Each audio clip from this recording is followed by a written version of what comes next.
welcome to the Red Barrels podcast. We're back. It's episode 27. It's the games one. Yes, another reminder. I don't know how often I'm going to do this, but I'm still doing it now. We have split the podcast in two. It's weekly now. The news and the games are different podcasts, and this is the games one. Last week was the news. Next week will be the news. That's the way it goes. It's an infinite now that I have to say this out loud. Ouroboros? Yes. It's an infinite Ouroboros. You know, it's something I've seen written down and heard other people say, but I think that might You be were the going to first say time Ouroboros. I've said it with my own mouth. Ouroboros. I want to say Ouroboros. That's what I want to say. It's not Ouroboros. That would be a Greek god. It's Ouroboros. I mean, I think stress on it's a the Greek third word. syllable. Ouroboros is a Greek word. Yeah, it's not a Greek god though. All right. Well, you've heard from me. I'm Alex, and you've just heard. Who have you just heard from? Heard from slamming my knowledge of Greek mythology. Heard from Sophie. All right. All Who right, else fine, is here? Fine. I guess I'm here as well. My name's I guess you Ed. are. Thanks for coming back to the podcast. God, it feels like only yesterday we were on the last episode, which is funny because it actually was earlier that we recorded it. It actually was earlier. Yeah. It did like 10 minutes Great ago. one. It's Welcome back. frosty here on the podcast, This is the guys. energy I It's want. frosty. This is the energy I want. We had a blazing row between recording sessions, and we honestly were so close to breaking up. God, I hate these two. But we've made our way I through hate it. these We've two made our way so through it. much. We had a Mario-themed argument, and It I was, hate I love them. these guys, and that was what the argument was about. You know, we should all hate each other is their position, and I think we should like each other. I don't know. You tell us what you think. Tweet at us. Controversial Red opinion. Barrels Pod. This is what we put up with all the time. all right. Okay. We've got to get past our deep-seated animosity and move on to the actual content of this podcast, which is us talking about games. And it's just games, no news, just games. And first up, it's going to be me. I feel like that's happened a few times, but it just worked out that way. All right. He Get over insists on it. it. No, I don't. It just worked out Please that let way. me go It just first worked this out that time, He way. Alex. says that the No. listeners have been begging for him to be first every That's episode. not true. That's the feedback. That's taken out we've been context. That's taken out context. I'm being misrepresented. This is what the argument was about. Look, we're talking about it. We're getting on to the games. We're getting on the game. It's games time. Who's going to go first, Alex? My game. Oh, Oh, Completely God. uncontroversial, beloved by everyone. My game is Tom Clancy's Ghost Recon: Wildlands. That's right. The 2017 big budget Ubisoft game. 2017. That was very upsetting for me to read that this game is almost a full decade old. Jeez. I was like thinking in my head, that's fairly kind recent. of topical because people have been really nostalgic for 2016 recently. That's true. I That's don't true. know It's if you see almost that. top. yeah, that was weird. I feel like 2016 was a terrible year, so I'm not sure what that- everyone's that's- feeling. that's what 2016 everyone was a said good about. year for me, but like separate Not everyone off else. Not everyone worldwide else. issues. It was a good Yeah, year exactly. for me personally too. I met my fiance that year, but Oh, very sweet. but for the wider world, it was a bit of a disaster. Yeah. Well, I think that's Anyway, the thing. It let's was get back it on was the track. bit before disaster. Anyway, Oh. yes. So I 2017, say- completely different year. That was shit. Go ahead. In classic Red Barrels podcast style, we are almost relevant. And I'm going to be talking about Ghost Recon Wildlands, Tom Clancy's Ghost Recon Wildlands from 2017. So this game, I kind of wanted to talk about. Was kind of thinking about. It's actually a bit more relevant through geopolitics. The politics of this game are kind of crazy, and the recent events, which you'll see, as I get into it, to the story of it, you'll see the parallels. Yeah, it just made me think of playing this game, and so I did. I have to admit, I have not finished this game. It is a very long game, and I don't think it's interesting enough to play all the way through to talk about. But I have extensively researched the story. I watched most of the story on YouTube, so I do feel, and I've played it a great deal. I played it for many hours. It's a very long game, so I feel pretty established to speak on it. What the game is, from brass tacks, it's basically a now classic Ubisoft open world game. Ghost Recon is one of their franchises they had, and previously these were just kind of fairly straightforward military shooters, and this was their first foray into making Ghost Recon an open world game. A few years after this was another one called Breakpoint, I believe, though story-wise, I believe it's basically unrelated. And yeah, so in this game, you play as 4 kind of spec ops guys. I guess you are the Ghost Recon team, who is some sort, I believe they're fictional.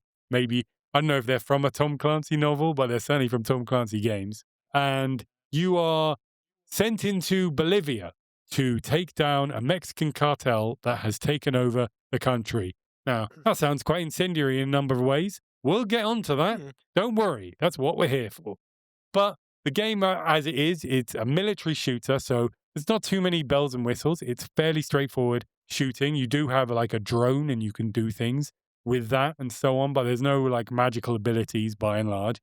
I'm not saying it's entirely realistic, but it's a little bit more realistic than, say, Far Cry, this is a fairly similar game to. You're put into this wide environment of Bolivia, and you follow the plot of taking down this cartel. The world is set up into various smaller regions. Each region has a specific buchon, which is like an underboss to take out. And to get to that underboss, you have to do a bunch of smaller missions and work your way up to that. As well as that, there's a bunch of little side missions that increase your various stats in various ways or give you access to, you work with some rebels and you can get some side benefits from them. They can launch a mortar attack or they can deliver you a car, and you can improve those stats by doing these side missions as well. And that's pretty much the game. Now, the big kind of differentiator between this and your Far Cries, other than it being a bit more realistic, is that this is very much intended to be a 4-player game. When you play by yourself, you have 3 AI guys with you, and you're always with them. And in fact, whenever you get in a car that only has 2 seats in it, the 2 are just left behind, and you drive somewhere, and then they just pop up and appear where you arrive. And in fact, if you get in a car, really, really fast runners is what I'm very fast. But more fun is that when you get in a car and drive away before your guys can get in it, they just like pop up and appear in the car, even if they're in a little turret or something. They just appear. That's just kind of fun. It's kind of cute to see that happen. But it means that these missions that you go on, they are a bit more tactical. If this game really wants you to play multiplayer, and dear listener, I'm afraid I did not. This is a game from almost 10 years ago. There aren't that many people playing it anyway, although I believe it is somewhat popular, and I'm not really a multiplayer player guy anyway, so I played it all one player. But it means that you do have support from your AI control guys, and you can even upgrade your AI guys so that they are more efficient killers. Love that. And there's also things you can do. For instance, you can mark a certain number of enemy soldiers, and your guys will have them targeted. And then when you kill a different person, they'll kill all the targeted guys at once. So you can just like up to three targets, guys, and then you shoot one more, so you can take out 4 people at once, like one fell swoop, which is quite fun. But yeah, it's a bit more tactical. It's much more of a military shooter than the Far Cry games. To be honest, I think it's also a lot less fun than the Far Cry games. Those are a lot more knockabout. Things go crazier. That's kind of the point of those games, that they're like meant to just get out of control and crazy things happen. These are much more, your elite troops getting into enemy installation and then getting out. They're like hopefully maybe completely silently, but like as efficiently as possible. I feel like you should have said that in like a 1980s film voice. Elite troopers behind the lines. Yeah, something like that. I'd like to. I'd like to do one of those now, Alex. To be, I won't do because that's not really the vibe of the game. There's more of a vibe of Far Cry. This game's a bit more. It's fun. It's a lot. Wow. It's a lot. Look. All right. You're an elite crew infiltrates after dark. Let's go. You're quite good at that. Will they survive? Yeah, that was good. I mean, probably, yeah. It's not that hard. They'll be fine. They're the protagonists. But thank you, Alex. Please continue. Nice, thank you. But yeah, to be honest, part of the problem is that it is quite samey. There aren't really that many options for things you do.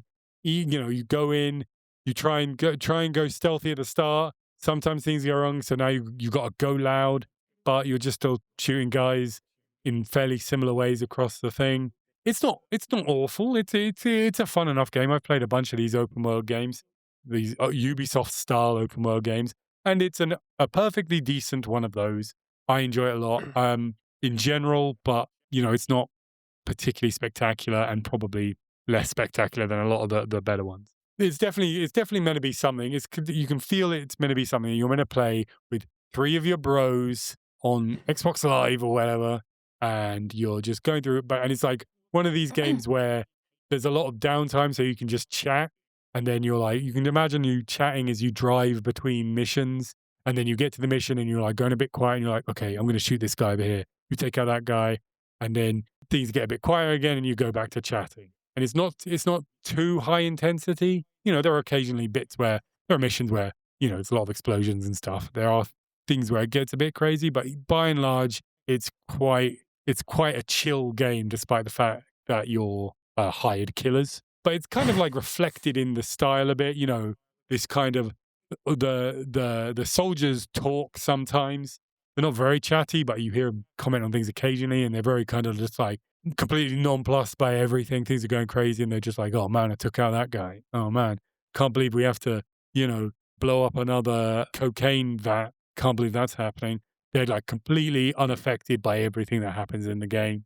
And that's the kind of like, that kind of cool tier 1 operative style that these like the American military likes to project, just at least. Give a flip. They don't give a flip. It's like saying, like, something that's quite noticeable is how much they just like casually swear in the cutscenes and stuff, and your CIA handler woman just like was like, man, that guy was just a total fucknut, shit like that. Whoa! And it's just like, I'm not Effing and jeffing. on one level, you're like, yeah, sure, My people would ears swear. are not a toilet. Thank you very much. But it seems a little forced. They really want to be like, man, these guys just don't care. They don't give an F, motherfucker. Yeah, They literally don't give a flying flip. Wow. Yeah, that's exactly. Right. That's the kind of vibe, and that vibe kind of comes out in the gameplay as well.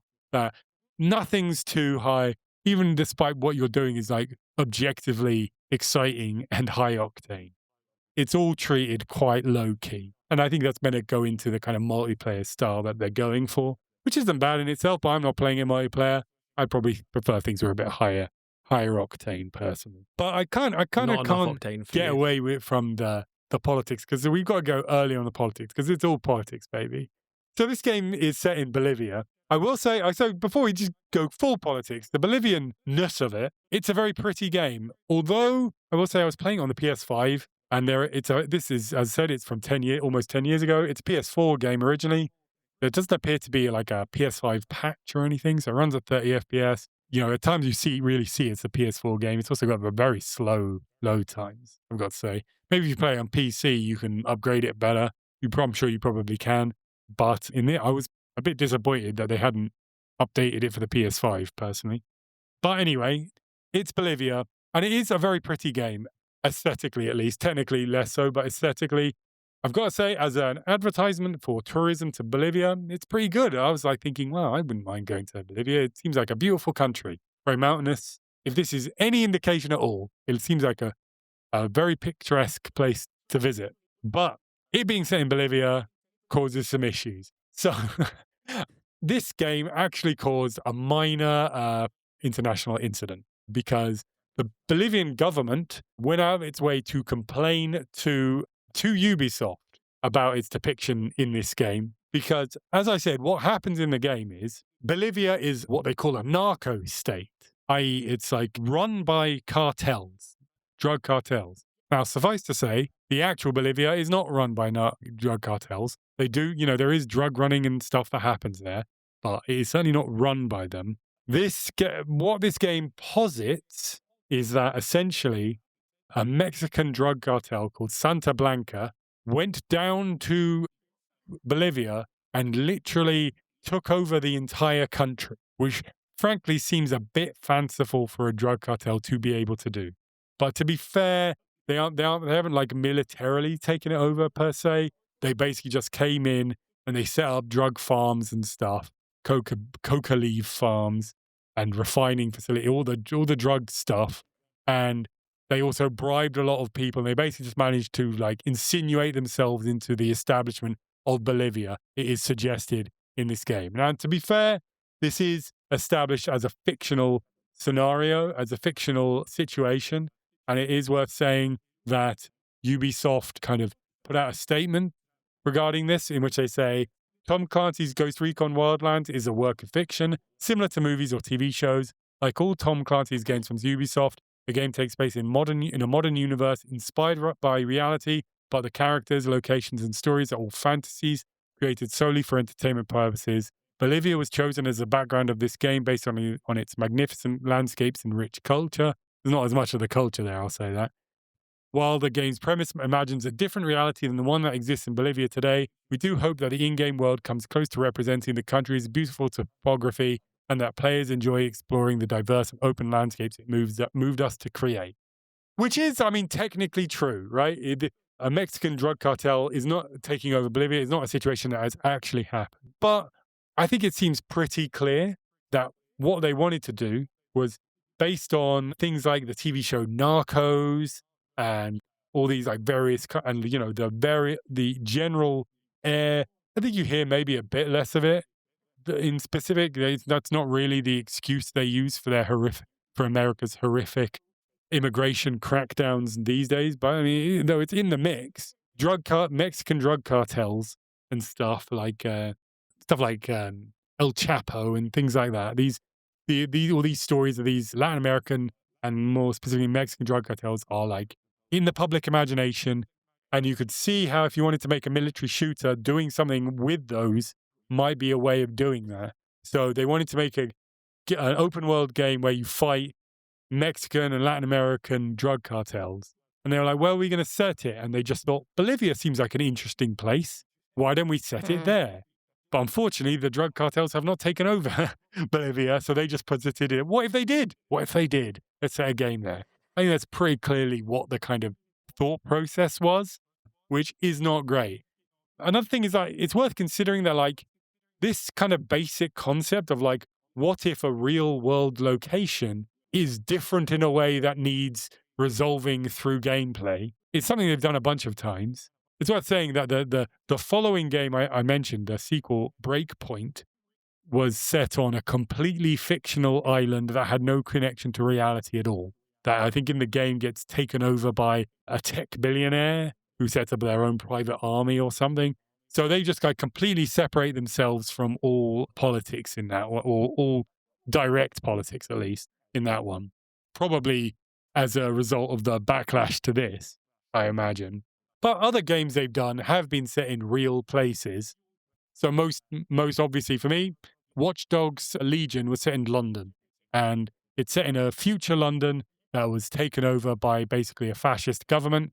And you are a resistance group that seeks to overthrow them. That's basically what happens. So like what really is the difference between those two scenarios? I mean, London is not, I mean, maybe in a year or two, but we aren't quite a fascist government just yet. I would argue that it does kind of operate on a stereotype of Latin American countries, which I would say is probably the most problematic nature of it. Like, yeah, I think we explore alternative histories all the time. It's probably an overreaction, but it is just kind of a very mainstream stereotype. I mean, you know, we know that that's literally the reason that they supposedly invaded Venezuela. Obviously, it's for the oil, but, you know, the reason they gave was drug cartels. So I do feel like it's quite a harmful and politically relevant stereotype about Latin American countries. Well, of course, it's certainly a stereotype, and that was what I was about to get to. What is the difference? Difference is the actual history of Latin America. Not only is there the stereotype of drug cartels, which has been used for this stuff in Venezuela, which we'll get to, but also it's the fact that you are, I mean, I guess you are, I assumed you were CIA. I think you're technically not from the CIA, but you do have a CIA handler who is telling you what to do. So you're basically the CIA, and you're going into a real-life Latin American country, as has happened many times to not great effect. And this is posited as a good thing that's happening. You know, London has not been taken over by a fascist state yet, and not in the past either, depending on what, though I suppose you might say that the old kings were fascists. You could argue that, or William Cromwell, but in any kind of modern times, it has not been. So that's entirely a kind of fantastical situation. So yeah, until, but the situation where CIA goons descend onto a Latin American country in order to basically do regime change. I mean, this cartel has become the regime at this point, right? So they basically want to do regime change. That's something that's happened quite a lot. In fact, it literally just sort of happened a month or two ago. The idea that, like, I think if there's one kind of silver lining to what Trump has done, it's just he has done a lot of things that aren't actually that wildly different from previous American regimes, but he's just done it so crassly that no one can ignore that is the case. So he sent in goons to basically extract the president of the Venezuela. Previously, they probably would have just sent, back to local militia to do that. But now it's literal Americans and everyone's clear about it. This is maybe a bit further down from the blatantness of that, but it is still fairly blatant. And I do actually think it reflects in the gameplay somewhat, in that another difference from Far Cry and other Ubisoft games, these games frequently have like enemy camps or outposts or whatever, that the point of it is that they're dotted all over the map, and you are encouraged to go and basically clear them out of enemies. You take them over in some way. Maybe there's other things you have to do there. But at any rate, you kind of claim them, and they become run by the good guys now. They're taken over by the rebel forces or whatever. And you don't do that in this game. There are enemy outposts all over the place, but you can empty them of people, and they just stay enemy outposts. They stay the way they are. And if you leave and come back a while later, they probably get repopulated with people. They don't get taken over. And I suspect that specifically just so that these CIA guys aren't literally taking over bits of Bolivia. That would be a step too far for them. Kind of, it works okay within the kind of American framework of how they present what they do in Latin America when they admit they do anything. That will like, okay, we're going in to do something or get something, but then we come out, right? Well, it's a limited engagement, right? We're not literally there to take over, even though they effectively usually are, even if it's only by proxy. So I think that's an interesting way that affected the gameplay. But the politics of this game go beyond the outright premise of it, right? So what is the start of the game is, so this cartel has taken over Bolivia, but the reason these Americans have got involved is because there was like the CIA had like an informant or something in the cartel, and he's gone missing, and then bomb goes off at the U.S. consulate or the U.S. embassy in La Paz, and so now they've had to send in the Ghost Recon team. But it makes it clear this is completely secret. Like, no one's supposed to know you're there. Completely extrajudicial. America has no official legitimacy in sending you guys in to do this, right? But like the Ghost Recon team are 100% fine with it. They're all like, we've got to do this to protect American interests. Immediately upon arriving, you meet the leader of the rebels, right? So there is a rebel group who is fighting against the cartel, and the leader, the leader is called Pac Katari, and the name of the group is Katari 26. Now, what's interesting about this is that this is very, very clearly drawing inspiration from real leftist and socialist and indigenous groups in Bolivia, right? This is a real things, right? The name Pac Katari, the name of this guy, comes from a real life person called Tupac Katari. And if you're thinking that name sounds familiar, Tupac the rapper got his name from the same person that Tupac Katari got his name from, who was the last Incan, the last like king of the Incas, basically, before they fell to the Spanish. Tupac Katari is a guy from the 1700s who was like an indigenous leader who basically fought against the Spaniards and led a rebellion there. And he had this flag that's basically this kind of rainbow-colored checkered flag, which is called a wifala, which has become a flag of the indigenous, that represents the indigenous people, especially in Bolivia, but generally in kind of the Andes area as well. And so if it's a brief primer on Bolivian politics, I'm certainly no expert, but for a number of years Bolivia was run by Evo Morales, who was a leftist leader, and suffice to say the Americans were not keen on that, and they almost certainly got up to some business. There was a whole, Evo Morales wanted to extend term limits. They made a big fuss about this. There was briefly an interim president who was right-wing, but then they were able to have elections again. And though Evo Morales didn't run, is kind of a leftist, another person from his party ran and won. So he recently lost the election, and in last November, a more right-wing person took over. But this game came out when Evo Morales was in, which is probably why they were more touchy and complained about this game to the French. But the point is that Bolivia has a very real history of these kind of leftist socialist movements. And this group, these rebels, are very obviously riffing on them. In fact, at one point in the game, they explicitly say they're socialists. The Ghost Recon team, when you first meet them, are like, oh man, that without saying they're socialists, that was a different bit later in the game. They say, oh man, this ideology always leads to more bodies. That's probably because in South America, if you are a socialist, that means that the Americans are going to come kill you. So indirectly, it does lead to more bodies. And so this game is the kind of weird situation where you are the CIA goons who are working with the socialists to take down this government. And it is something of an uneasy alliance. Like there are multiple missions where the people you're working with basically have a go at the CIA. And the CIA handlers all like, oh man, they're so, I'm done with this anti-Americanism. You're so ungrateful. They literally say that as if there isn't a huge history of the CIA fucking over Latin America. And I will say, this game does kind of fall into a military shooter vein of trying to have your cake and eat it. So on the surface, it's kind of a right-wing game. You are literally CIA operatives taking out drug cartels in Latin America. You know, shouldn't they love you for taking out the drug cartel that murders people in Bolivia? The Bolivian people should love you. But then if you like uncover all the secret notes and little bits of lore that you see spotted around, you also, it turns out that actually maybe the CIA did some bad stuff.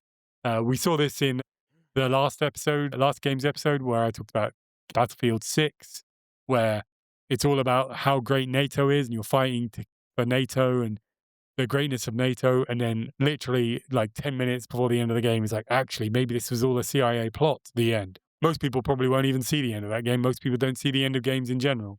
So this is a kind of a thing where you're like, they front load it with kind of right-wing imagery, militarism and so on, and then they put in some stuff for the us's in the audience, the maybe not outright leftists, but people are a bit more skeptical of that sort of thing. You're going, oh, actually, if you go drill down through the law, actually, it's actually quite critical of Western imperialism or something. I think this is less critical than most of these games. Even it's pretty unambiguously a right-wing game, and that's because of some stuff that happens later in the game. Now, full disclaimer, I have to admit, I have not played this far, but I have watched all these cutscenes on YouTube. Basically, once you take out a bunch of the buchons and reduce the strength of the cartel, eventually you get a message from Pat Katari, the rebel leader, asking you to come meet him somewhere. And when you do that, you find early in the game, there was this like guy who was apparently their like ideological leader who you rescued, and you find him murdered. Dun, dun, dun. And then you contact your CIA handler to find out, does she know what's going on? And she's like, she doesn't know. And then while she's on the call with you, she gets like kidnapped. She gets like seized. Dun, dun, dun. Eventually you go and find her, and it seems that Pat Katari has turned against you. And he tells you that, hey man, well, thanks for your help, but ultimately the people who take down the cartel need to be us and not the CIA. Otherwise we'll be seen as CIA lapdogs, and we kind of don't really want you doing stuff in our country anyway, to be honest. Which, to be clear, I mean, I think that's a very reasonable position for Pat Katari. I think he's got his head switched on, although he probably shouldn't have murdered his ideological leader for no reason. Because I think they realized he was too sympathetic, so they just made him bizarrely do a bad thing. Because everything else I agree with. But now you have to fight your way to get to Lasueno, who is the leader of the cartel, before Pac Katari can get to him for like no real reason. I mean, they're going to also take down the cartel, it seems, right? Why should you get it to him first? But you have to anyway. And on the way there, you are now killing the rebels. They are attacking you. And so you're just gunning down all these like people who've been helping you all the way through the game, like these indigenous people of Bolivia, these oppressed people, and you're just like blowing them up, gunning them down in the street. They even still have their little green circle above them that denotes them as the rebels who you've been helping the whole time. So it's just like the moment that it's not convenient for the CIA anymore. They didn't even really hurt you. They didn't hurt your CIA handler. They just kind of took her to a room to basically, as a diversion, to get you away. So they haven't even hurt her or you or even America's interests per se, it seems so far. But now you have to murder a shitload of them.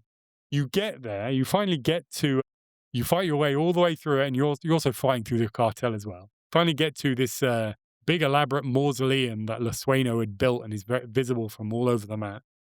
And as you walk in, the cartel leader Lasueno is there, and he's holding Pac Katari's head. He has literally beheaded him. So the issue of what's happening with the rebels is now irrelevant. Don't worry about it. And he declares in this cutscene that actually he's just got a deal with the CIA, and you have to take him in because he's gonna inform on every other cartel out there and terrorist group that he knows about. And your CIA handler is furious, and she's about to take him in, but then she says basically "fuck it," and she shoots him in the head. And that's the end of the game. And you see like this video where it like explains her reasons, and she's just like, he's a monster, and he would basically become the dictator of Bolivia, and he had to be taken out. I don't care. I'll face the consequences. As if there would be consequences. I suppose the CIA want him alive, so there probably will be consequences. And that's the end of the game.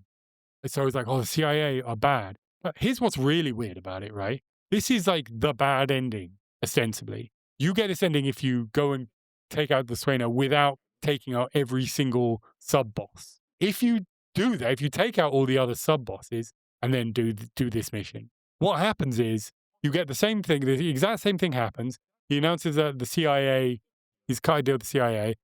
The handler is furious. But in this time, she just takes him in, and he survives and lives in a nice apartment that the CIA gives him. She even says, here's my prediction for what's going to happen. He'll eventually get free and he'll start another cartel. But it's okay because we'll be there to stop him. And it's like, that's the good ending of this game. That is so weird. And I just genuinely can't, not that they should really execute an ostensible leader of Bolivia. But I mean, he isn't the real legitimate, like, elected leader or anything. And they are right, he will become a dictator. And he did just murder the rebel leader. Probably they shouldn't let him off the hook. And like the good version is they I don't know. It's just I'm kind of I can't really wrap my head around the politics of this. Like, is it good or bad? I think that both endings are bad politics, even though he lives and dies in both. There's in none of these do the people of Bolivia get any kind of real justice whatsoever, and there's not even suggestion that they should. The leader of the rebels was literally decapitated, so that difficult little situation has been resolved for the United States. They don't have to worry about that. Yeah, just a kind of really kind of bleak and cynical ending of this game, where even though the rebels have been dutifully helping you out the entire game, and they didn't even wrong you particularly, they just have to be stopped and murdered at the end. I don't know. I was kind of shocked by it, to be honest. But yeah. That's Ghost Recon Wildlands. To be honest, I'll probably play more of it. It is quite a fun game and quite therapeutic, and Bolivia is very pretty, and it makes me want to go visit Bolivia. Maybe I will someday. Yeah, I don't know. An odd ending, to be honest. I'm kind of floored by it. Have they just not considered the politics of the game? Maybe. I mean, is that why it's sort of an incoherent ending? I mean, the fact that they put in this like relatively realistic, using the real iconography of actual leftist movements, rebel group. I know, I always get a feeling there are people, I think there are people who have good politics who work on these games, or at least, less keen on American imperialism politics at any rate. And I think they try and put in what they can, but they just can't swim against the tide of what these games try to communicate. So it just becomes these little bits of it end up not being enough and being undermined by the vast majority of the game. I don't know. It's a weird thing. Yeah. Well, Sounds weird. It is weird. It is weird. It is weird. Well, I think that might be it for Ghost Recon Wildlands. Mm. And that means, it's time to return to cyberspace. We're back to the cyber zone. The virtual space, Ed's virtual corner has returned. What incredible... I don't know. I'm trying to think of some more bullshit kind of cyberpunk. Metaverse. Metaverse. Delve into the metaverse. Break open your deck. Cybertrons. Break open your deck. Break out your cyber dollars and enter the cyberverse with Ed. Yeah. Well, thank you. Thank you for that build up, Alex. The game I'm going to talk about has not got anywhere near as much politics in it, or at least that I've identified with my feeble brain. So it's going to be much more of a stripped back section from me.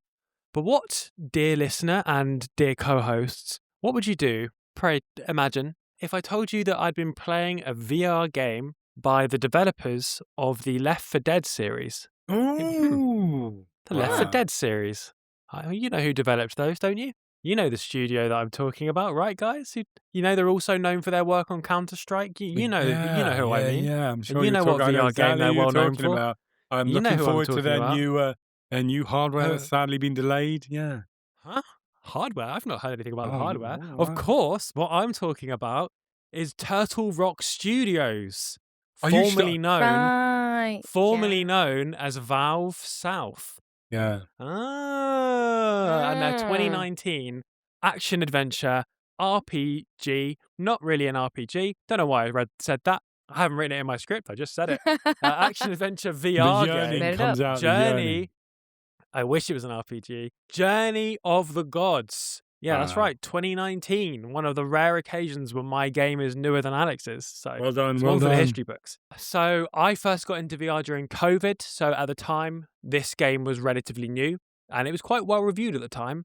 But 7 years later, no one's really talking about this game as far as I can see. And I hadn't realised until I'd already played it that it was by the developers of Left 4 Dead, which is obviously quite a big game series and ones that I've dabbled with before. So I thought it'd be kind of interesting to talk about this semi-forgotten Valve-adjacent VR game. Yeah, as I say, I've dabbled with Left 4 Dead, but that does not help you with this at all because Journey of the Gods is nothing like Left 4 Dead. A lot of reviewers have compared Journey of the Gods to the Zelda franchise, and I can see the similarity, but I think that's maybe giving Journey of the Gods a little too much credit. Like maybe it's wistful thinking to say that it's similar to Zelda. Most of the game is structured around a very small hub world, which is a village.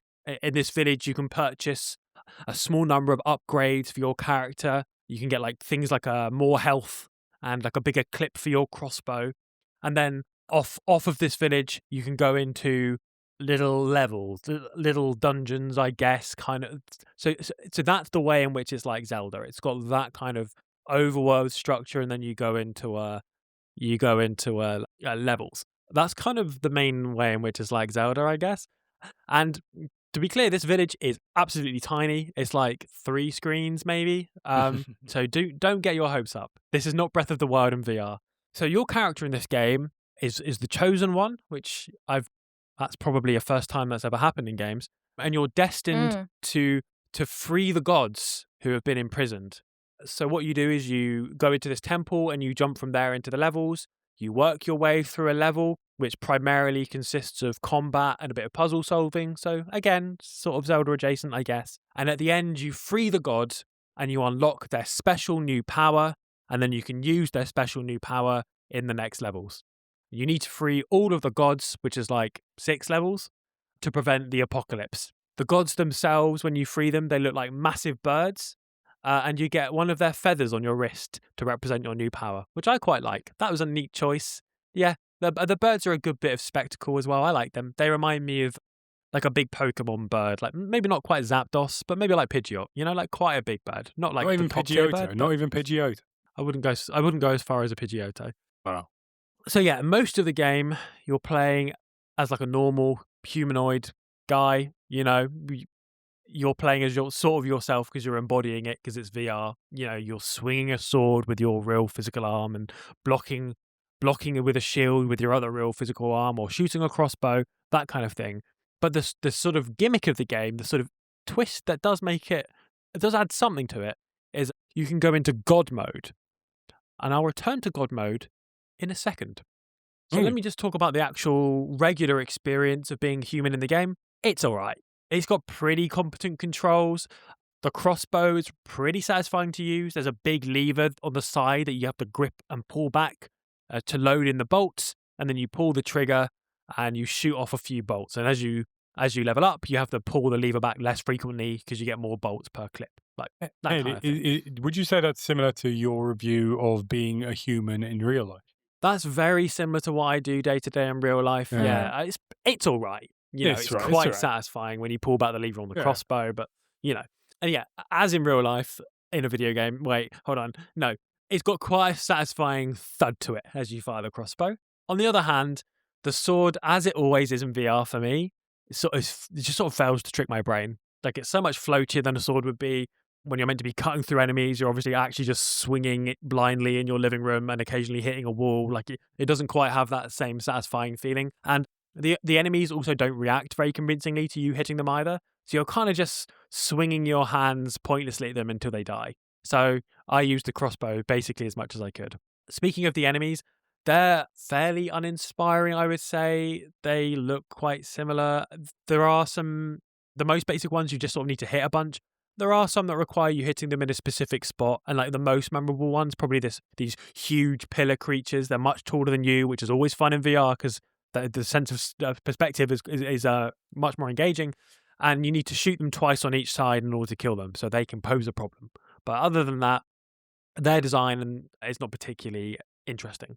But yeah, I said most levels involve you sort of transporting through the world, getting to the end, and freeing a god, puzzles, etc. But there are a couple of exceptions. There's one level which is kind of a tower defense style thing, and you're basically at a tower. You can sort of teleport to different areas of the game and fight off enemies before they approach the egg that you're trying to protect. And that was actually the hardest bit of the game for me. That's the only bit I failed at more than like twice.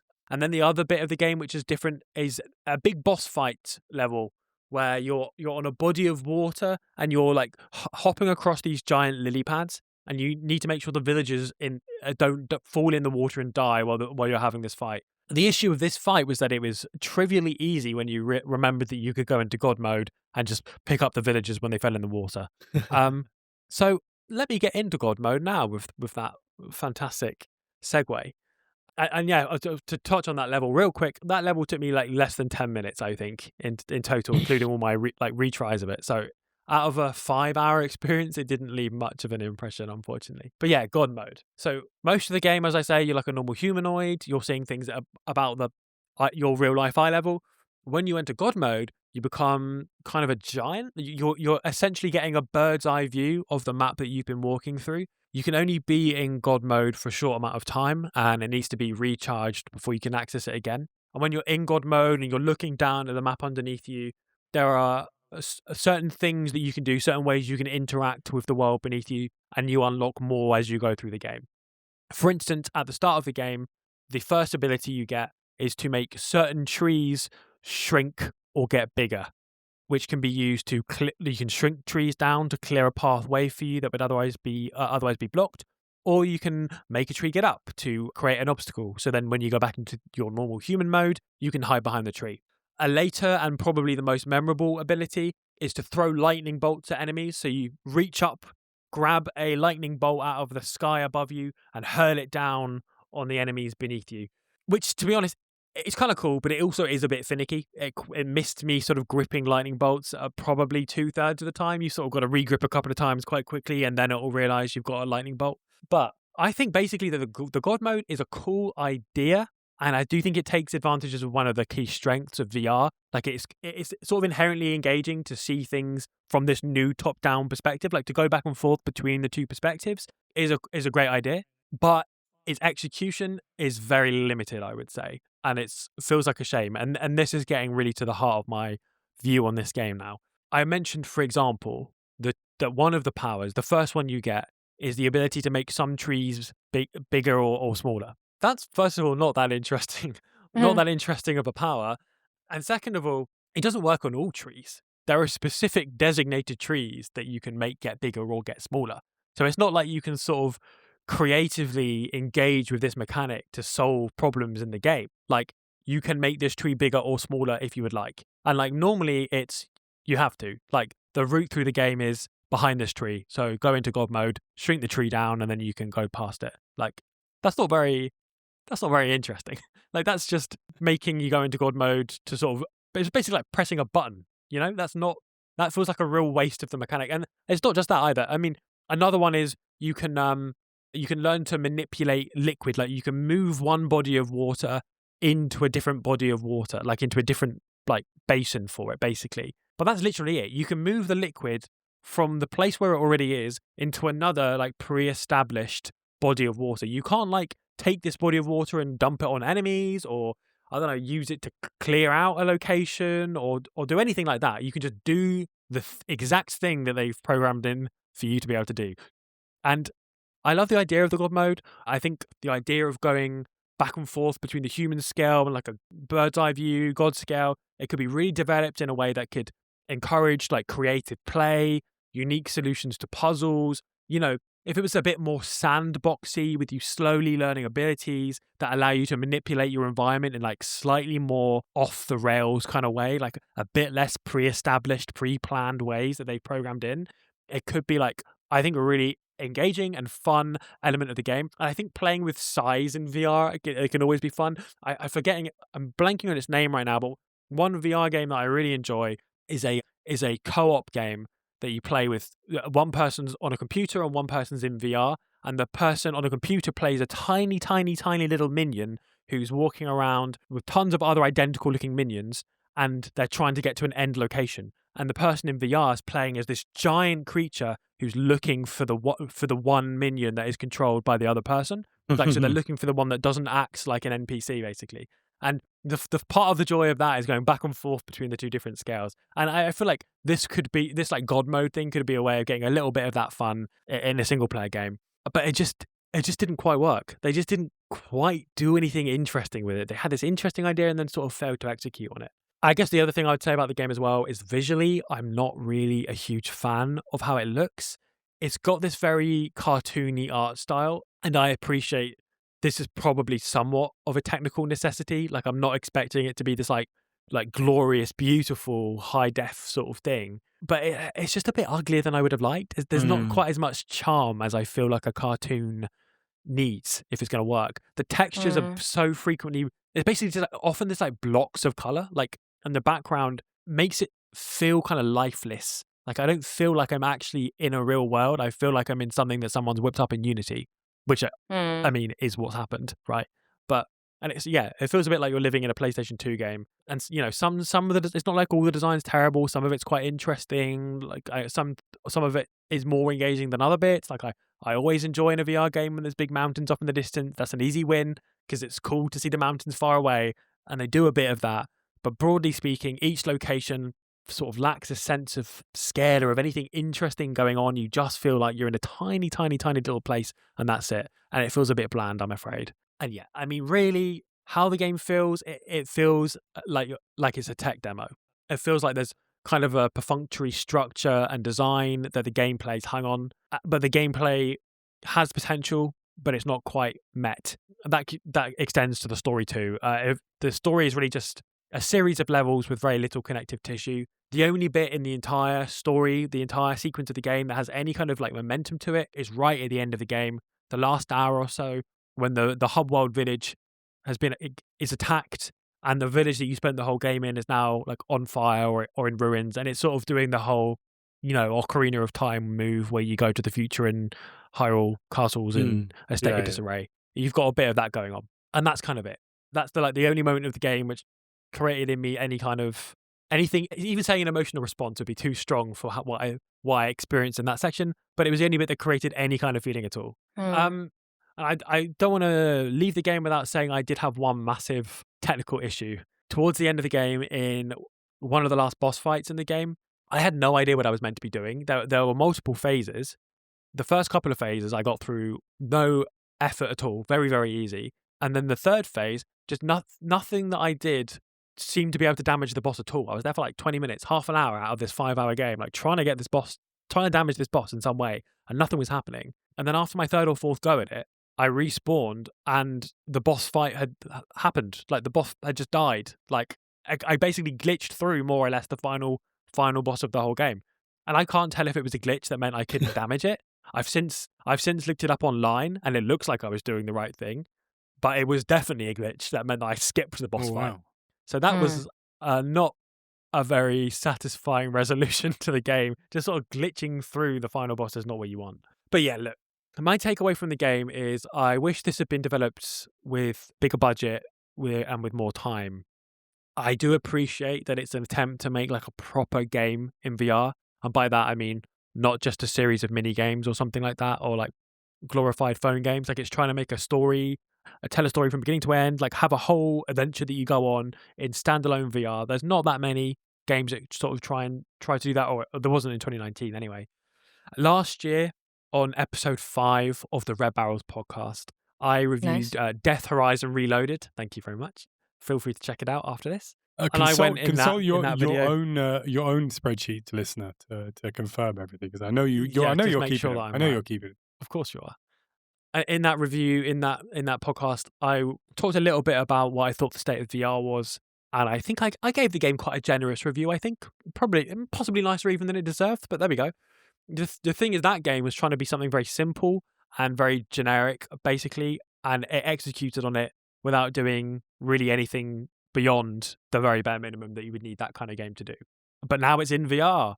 Whereas this game, I feel like I've given it a more negative summary, but it is a stronger game. It's just there's a version of this game somewhere that is very good. Like there's a really fun mechanic there that they have sort of flirted with, but they haven't managed to get anywhere near actually being a really good game that I would properly recommend. And it's quite frustrating. I strongly suspect it's a matter of resources. I'm sure the devs were fully aware of its limitations as a game, that you couldn't help but be aware of them. And they probably just lacked the time and money to address them. But yeah, the game feels like a tech demo. And I suspect that basically is what it is. And I think the question for VR is, will we ever get the games in VR that we have all these tech demos for? And I don't know the answer to that question. Yeah, my last appendix, yes? I don't know. My last little note here I don't want to hear about your appendages. Is that the game maybe our was audience delisted does. from the meta... That's for our patrons only. No, it's not. It's not that. The game was delisted last year from the meta store for a bit, and now it's back. And no one seems to know why that happened, but it is back. So if you do want to play it, you can. But it costs £23, which I would say is somewhere in the region of about 5 times more expensive than what I would say is maybe when you begin to start considering buying the game. And that is my summary of Journey of the Gods. Thank you very much. Alex, Sophie, any comments, questions, criticisms, choruses, conniving questions? Yeah, I mean, you're a lot more knowledgeable and experienced with VR games than I am. Thank you. I mean, it does. VR games, my kind of impression of the VR scene is that it's just a lot of games that, their ambition outstrips their grasp. They're like, oh, you can tell they want to make something that's, huge, but the VR scene is so small, and maybe they have to reduce it to work on, internally on the Meta Quest hardware, which isn't super powerful. Would you think that's an example of this, or do you think that is something that's endemic in the scene? Yeah, I mean, I certainly feel like they had an idea and then probably weren't able to put the resources in necessary to execute on it. This came out in 2019, so this was right when the original the original Oculus Quest was coming out. This is like, I'm not sure if it was technically a launch title for the Oculus Quest or not, but it was right around that time. So I don't know if they would have stripped this back to make it work on the Oculus Quest or anything like that, but I do think that it's one of those things where there's only so much you can put into this kind of game and expect to make a profit out the other side. And that's what a lot of these games feel like, unfortunately. It feels like a lot of people who are very enthusiastic about working in VR and have got lots of great ideas and not enough backing to make them actually happen, because unfortunately the medium is just not taken off in the way that it would need to support that kind of development. Yeah. And yeah, so I think this is a good example of that sort of game that you've described. And I think this was a pretty ambitious game for the Oculus Quest in 2019. I think that explains why the reviews from the time were pretty positive. People were just happy to see someone trying to make a full game, and not just a collection of mini games. And I respect that too. But unfortunately, that doesn't in itself make the game great or worth playing. And I would like more people to try and make games like this. And maybe someone do the God mode thing. I'm sure someone has, but do that, but do it a bit better. That's my take. Just steal the idea. Developers out there, nick it. You got my permission. You know what? Developers who aren't doing that, you're cowards. Well, someone had to say it. That's the way. That's my proclamation. That's the way the cookie crumbles. Yeah, and that's Journey of the Gods. And now let's continue with our own Journey of the Gods by handing over to my podcasting dear comrade, and dare I say it, friend, Sophie. That's a bit much. She doesn't look impressed. Yeah, I've been playing Death Stranding, which came out in 2019. I guess a little bit in advance of the second game. It's never really been that much on my radar. It was kind of... I've never really played any Kojima games. I played Metal Gear Solid 2 on the PlayStation, and I really only liked playing the one mission where you had to escort a little girl, because I liked seeing a little girl like me on the screen. I didn't really play it in any other serious capacity. So I don't really have much experience with Kojima's games or his sort of like legendary weirdness. So I've been having fun conversations with friends, learning more about his sort of like tropes and tendencies, like long cinematics and feet. And I think the feet like, thing is just over-exaggerated. That's a bit unfair. People have just been I don't know, getting man. They had a woman scan the bottom of her feet so that it could be included in the game, and that's a choice. That's a whole choice. So I don't think it's exaggerated. I think that's weird. I'm not gonna die on this hill. Good. I think it's a bad hill to die on. Yeah, so, and obviously just some like pervertry. Standard sort of Kojima pervertry as well. Although there's not been that much in Death Stranding so far, but I feel like that's probably later to come. I'm about 25 hours in, according to my Epic Games stats, because I got it for free a couple years ago when it was available for free, like during Christmas or something. So that's... And why am I playing it now? I don't know. I kind of felt like something a bit chill but still story-driven. And from what I heard, that's kind of what Death Stranding essentially is, even though it is a quote-unquote derogatorily referred to as a walking simulator. I would say that's like, not entirely unfair. You do spend a lot of time walking. Yeah. But I think the derogatory bit comes from implying that that's boring. And I think there's actually quite a few elements that make it more fun than I expected, to be honest. But just to summarize it quickly, I guess, Death Stranding is it's 2019 action-adventure game developed by Kojima Productions, published by Sony Interactive Entertainment. It's set in the United States following a cataclysmic event which caused destructive creatures to begin roaming the Earth called BTs. The player, you control Norman Reedus, otherwise known as Sam Porter Bridges in the video game, but let's be honest, it's Norman Reedus. And he's a courier, and he's tasked with delivering supplies to like isolated colonies and reconnecting them via Wi-Fi, a wireless communications network. Not explicitly Wi-Fi, but I think it's funny. However, he is, there's maybe not everyone sort of sees eye to eye with him on that particular goal. So, yeah, and you kind of have to traverse the landscape, navigating these invisible enemies called BTs. You've been given a set of tools to detect them because, yeah, as I said, they are invisible.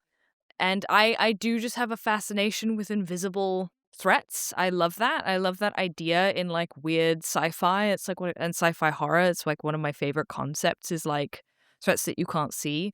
So like I genuinely I think one of the scariest pieces of sci-fi horror is the Chernobyl TV series. I'm joking, obviously that's not sci-fi, it's just real. But that sort of creeping sense of horror I'm very inspired by it. I love it as a theme. And it does feel, I guess I was told Kojima does have a bit of a fascination with sort of nuclear weapons, which kind of checks out given the history of Japan. You can kind of see that influence. Obviously, the whole vibe feels very post-nuclear. The whole sort of concept of BTs, this invisible sort of threat that poisons the landscape around it. Very nuclear, very Chernobyl sort of feeling. So I love that. It's very much my vibe. I have a real personal fascination with that sort of with sci-fi and horror that derives from those kind of themes.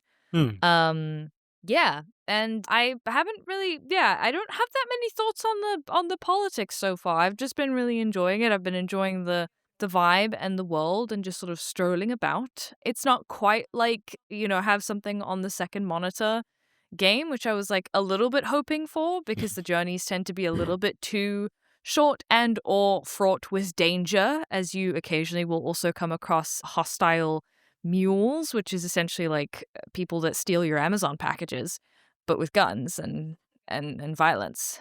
So, you got to avoid them.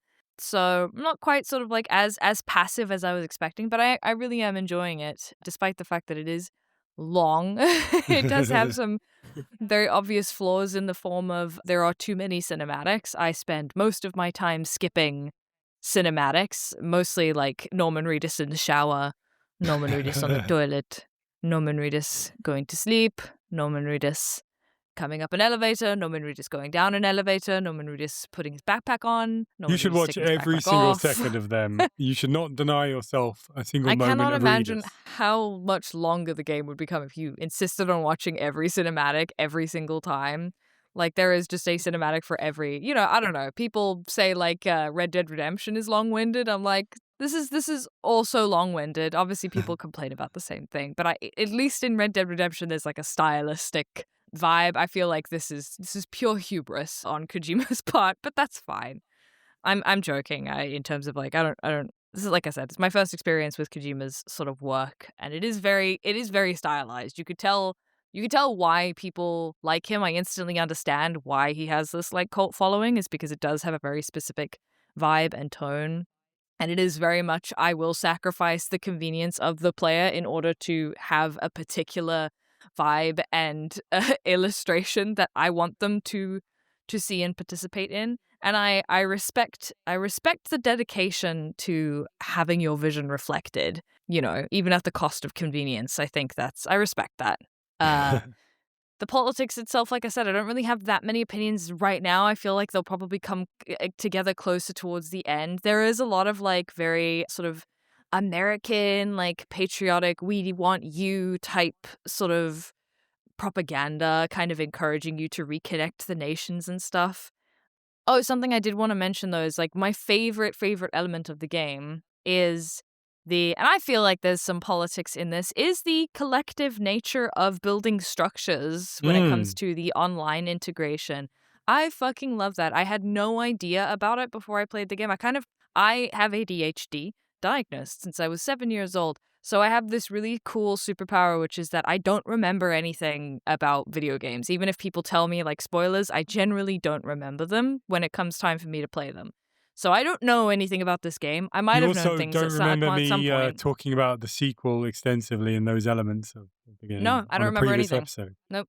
I literally don't remember anything. Living the dream, Sophie, living the dream. I'm living the dream. I don't remember a single thing. So like it genuinely is kind of a superpower, I think, when it comes to games like this. I don't remember anything. I don't remember being exposed. I've watched people play this game. Like, just side note, but one of my special powers is that I've watched people play The Last of Us multiple times. I don't know what happens in that game. I've watched people play it so many times on stream. I do not know what happens in that game. I know there's a significant death at some point. Yeah. That's about sometimes, it. Yeah. That's it. Anyway. I love the cooperative. Yeah, I love the cooperative nature of the very subtle online integration. By this, I mean that you do seem to be sort of connected to other players in the world. I don't really know how it works in terms of like if it's players playing at the same time as you. It doesn't seem to be particularly region locked, because I see Chinese names, I see Japanese usernames, I see Russian usernames. So it doesn't seem to be particularly like regional. Well, I mean, maybe that's... Well, I don't know. Yeah, I don't know. I don't know if it's regional, but basically, as soon as you connect certain regions to the Wi-Fi, it basically connects you to the network of other players, and you can see and use the structures that they've built. And there's also this sort of auto paving sort of, because basically in the world that we've established during this cataclysmic event, the infrastructure of America was essentially completely destroyed. So you're walking through like a green, natural wasteland most of the time, which is very pretty and kind of therapeutic to experience. But there's no infrastructure, which makes your job as like as a delivery person, I call it DHL simulator or FedEx simulator, quite difficult because there's no actual sort of like infrastructure for you to follow along. That being said, there's these auto pavers sort of dotted around the landscape, which players can contribute materials to that will slowly but surely build roads over time. And it's just really cool to sort of slowly see the world progressing. Every now and again, I'll like wake up from sending Norman Reedus to a very cinematic nap. And I'll go outside to see that there's a whole new road built, or like there's a whole two new sections of road. Do you have to watch the nap in real time? You have to watch the nap in real time. 7 or 8 hours. You don't actually 7 have or to 8 watch hours. Yeah, exactly. And you have to watch the If baby only. nap This If is as well. incredible If bit only. 3 hours in. I was really rolls disappointed over. that Man. he compromised on doing that. He compromised on his vision there, yeah. I haven't even mentioned the baby as well. Baby is very cute, or Very known cute as a BB, a bridge baby in the game. It's basically like a sort of tool that allows you to detect the BTs, the sort of invisible creatures in the world. I'm not a huge baby fan, but it's a cute baby. I'll be honest. It's a cute baby. cute I think baby. most babies are really creepy and disturbing, but this baby, it's a cute baby. I'm a fan of the baby. I do like saying, I like to, make sure that gets a mention, because for a long time in my life, I just called this game Naked Bibi Game. And even after it got a title, an official title, we all just called it, like me and my friend group just called it Naked Bibi Game, because that's all we knew about it for a really long time. So yeah, I think my favorite element is the sort of cooperative nature of the infrastructure, which I just think is like kind of a really cool commie thing to include, even if it's not explicitly sort of communist. I think it's a really cool way to integrate online play that isn't actually playing with other people, but it is like kind of collaborating to build infrastructure. I just love the concept, and it means that I don't have to walk around carrying 5 ladders every time I go on a trip, because chances are somebody else has braved that trail, has blazed that trail ahead of me and has already set out those 5 ladders, which I might have needed in collaboration with several other players. So yeah, I think that's my favorite thing about the game so far. I'm enjoying it. I will probably play more, hopefully to the end, because I am curious as to where the story is going to go. I do like Mads Mikkelsen, who's also in it. I like that he's playing a slightly more whimsical guy than he usually gets to play. I found this out recently that not recently, but like a few years ago, that all the movies he's in, that all the Danish movies he's in, he basically just plays like a nice guy. But whenever he plays characters in Western movies, he's almost always a villain. And a very, very good movie to illustrate that is Another Round, featuring Mads Mikkelsen. It's very, very good. If you haven't seen it, it's really, really good. And he's just kind of like a fun dad who goes through some shit. But like for most of the movie, he's just like a fun dad. It's just like a really weird way to see Mads Mikkelsen. So kind of, for me, it feels sometimes some of his appearances in the video game feel kind of like similarly toned. So yeah, that's my sort of short experience of Death Stranding so far. More to be discussed later. I'm sure I'll have more nuanced opinions on the politics and the plot specifically later. But I do actually want to continue playing it because I've been enjoying it. So yeah. Yeah. Sophie, are you aware in the deep lore of this game that those mules you mentioned who steal your packaging, the reason they're doing that is because they're chemically addicted to getting likes from delivering it themselves? That's funny. I didn't know that, no. Yeah. I thought they just stole it and just hung out with your stuff. It's in there. It's in there. That's Also, really funny. I will remind the audience of my conjecture, my theory I elaborated in when I talked about Death Stranding 2, that Amelie, Is this going to be a Episode spoiler for me? 13. Because I will remember it while I'm playing the game. it's not a spoiler, no, I'm not going to say anything she does or anything, but my interpretation of her... Are you confident? Are you 100% confident? I'm not a confident. spoiler, I'm Alex? confident. What I'm saying is, We've been burnt before. I've been burned before, Alex. her what she represents is Kojima's feelings towards America, basically. That's it. Mm-hmm. I will say, I know it says early on that her actual name is America.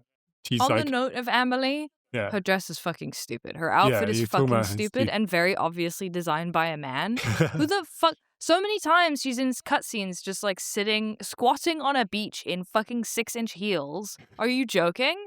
Stupid. No. Clearly written by a man. Outfit designed by a man. The ugliest shade of red orange. It's such a stupid color. I understand they chose it for like the environment, but they were clearly just like, gotta choose like an aesthetic color for her to keep her appearing in cinematics. And I just fucking hate her shoes and I hate her dress and I think it's all really designed by a man and that's the other side. I just hate it. And also, the fabric looks weird and heavy, but also silky at the same time. Nobody understands what the fabric should be. I hate it. Anyway. All good points. I will recommend to everyone that you find, there is a YouTube video of whatever E3 it was, where they announced that the woman, I think something Wagner, the woman who plays Amelie, when they announced that she was doing that, she is the woman who she was in The Bionic Woman in like the late 70s and early 80s. And she, she's obviously quite old now, but she plays Lindsay Wagner. Lindsay Wagner, yeah. She plays an old version of herself in the game, and also Amelie, who is a young version. It was a recreation of herself when she was on the Bionic Woman. And Kojima gave an interview at whatever E3 it was with Jeff Keighley. We got him in, Jeff Keighley. We mentioned him. Thank God. That was close. With Kate Wagner there as well. And he gave the most insane interview where it was very clear that he was basically in love with Kate Wagner when he was young. That he was just like, she's the most incredible actor in the world, and of course I had to have her in my game. It's my greatest thrill of life to have Kate Wagner in my game. It's incredible. It is one of the craziest things I've ever seen. So, yeah, there's some psychosexual shit going on with her character, to put it mildly. Yeah. And she represents America. Just want to make that clear. Kojima really does just give off like 12-year-old boy. Oh, yeah. With so much money vibes that everyone's just like, what do you want to do? And he's like, I want to do this, and I want to have that person and that famous actress and this famous guy. And he just gets what he wants, because everyone's like, yeah, sure. He's a child prodigy, Oh, yeah. Not that unduly, but he just definitely has that vibe. And I'm here for it for now. Have you met the character Mama yet, played by Margaret Qualley? Yeah, he's got a whole thing about mothers, believe me. Like, it's in a lot of the other games. Yeah. Don't worry, I can tell. Especially because of the whole naked baby thing. The whole baby thing. Don't worry, I can tell. I picked up on that. Just say it now. I can pick up on his mummy issues. Don't worry. Right. I'm training to be a therapist. Did you know that Lindsay Wagner was scheduled to be a passenger on American Airlines Flight 191 from Chicago to LA in May 25th, 1979, but she felt very ill while waiting for the plane and got off the plane, which then crashed minutes after takeoff, killing 271 people, the deadliest non-terrorism-related aviation accident to have occurred in the United States. I thought you were about to make a 9/11 joke, and I'm a little disappointed that it was not. Sorry, it was deadly serious. I thought you were about to be like, they hit the second tower, but that's really interesting. I mean, let's consider this. She didn't die in that air crash, and also she didn't die in 9/11. Coincidence? She also didn't die on Flight Oceanic 815. There's also didn't appear on Lost. 4, 8, 15, 16, 23, 42 is all I'm saying. Yeah, wow. It's all coming out. on that's my game. On that bombshell, I'm doing that again. I'm stealing it from Games Master and not Top Gear. I think we might be finishing up this podcast. Guys, it's worth watching Lost. Sorry, keep going. Pretty good. I don't know where that came from. Big Lost fans. I'm a big fan of Ben Linus myself. Big fan. Good show. The end is not as bad as you've been told. It's not as bad as you've been told. Nobody understood it. No. People just didn't understand it right. Also, Ben Linus won an Emmy for his performance. I mean, what's his name? Michael Emerson won an Emmy for Ben Linus. I don't want to spoil the ending of Lost, but I was Don't very. Oh, don't spoil spoil I'm the not going ending. to. I'm not Stop going Alex. to. No, I'm not going to. Alex. I'm not Don't. going to. This is Don't. your I'm not most going to. like Stop boomer it. trait. You I'm have not going to. to. Stop. I'm not going to. Just I'm don't not going say to. the I'm thing you not were going gonna to. say. All I'm going to say was I No, was but just stop. disappointed. I don't- I would no. You can't stop me. I was disappointed when the ending of Lost was Ben Linus looking into the camera and saying "psych." That's what it should have been. Fine. That's what it should have been. Was that a Always spark spoiler? my Was blood that a sugar. spoiler? Was that a spoiler? I have right to think that you might come Big up with time. a spoiler at any given point, Alex. You have a problem. Was that a spoiler? No. Right, I will accept your apologies after we finish the I'm podcast, not going to which we are going to do now. You have a Which we are problem. going to do now. No, I'll accept it afterwards. We're going to finish up now because I'm not we're gonna apologize, finishing up. listeners. We again thank you for listening and beg you to share us with your friends on social media, all of that. And you can do so with our handles. And our handles are on Twitter, we are at Red Barrels Pod. And on Blue Sky, we are at Red Barrels Podcast.bsky.social. Personally, you can find me if you must. I mean, I'm sure you'd love to interact and connect with me. You're desperate for it. Obviously, we all know that. You can do so on Twitter at Alex Dean, AlexDuin, and on Blue Sky at alexdean.bsky.social. Sophie, how can people find you? I stream once a week at this point, maybe more in the future, on twitch.tv/Sophie Lee. Ed, what about you? You can find me on Twitter or on Blue Sky. Good. Just have a look. Thank you for I'll be saying. there. Oh, wow. I'm at Still Not a Lemon on X and at Not a Lemon on Blue Sky, if you really must know. Wow, we're getting touchy at the end. All right. As always, If you insist on knowing, then that's the answer. So leave me alone, all right? as always, our music God. was from Brilliant Drink and was brilliant as always. And you know what? I am going to spoil something. I'm going to spoil the end of this podcast in which my two co-hosts will say goodbye in tandem, in harmony, maybe. And I will have to edit that to make it happen. But before that happens, I will say goodbye. Bye. It was in harmony, actually, yeah.